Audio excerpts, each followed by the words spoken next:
Un port en lagune relié à la mer par un canal, celui de Vridi. Un édifice né de la volonté des autorités coloniales de créer un port dans le but d'exporter les matières premières de la Côte d'Ivoire vers l'Europe. Nous sommes en 1896. 2 projets de port sont à l'étude, l'un vers Grand Bassam et l'autre vers Grand Laou. Le premier projet est porté par le premier gouverneur de la Côte d'Ivoire française, Louis-Gustave Binger, le second par le capitaine Jean-Baptiste Marchand.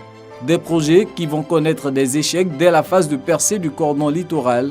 Les ouvrages de protection du débouché en mer et les appontements annexes étaient engloutis par de vastes effondrements vers un trou sans fond découvert en 1845 par l'explorateur français Boué-Villomèze.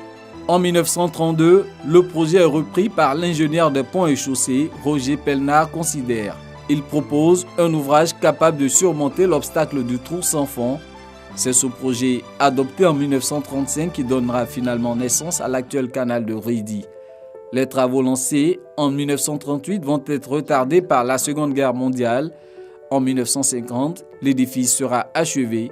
Depuis, la lagune ébriée et l'océan Atlantique sont connectés grâce à un canal long de 2,7 km sur 370 mètres de large avec une profondeur de 11 mètres. Suivra ainsi la mise en service du port autonome d'Abidjan le 5 février 1951. Entre 1974 et 1975, le canal va être approfondi pour l'adapter aux mutations du secteur maritime. Il va ainsi passer de 11 à 13,50 mètres de profondeur sur une largeur de 150 mètres.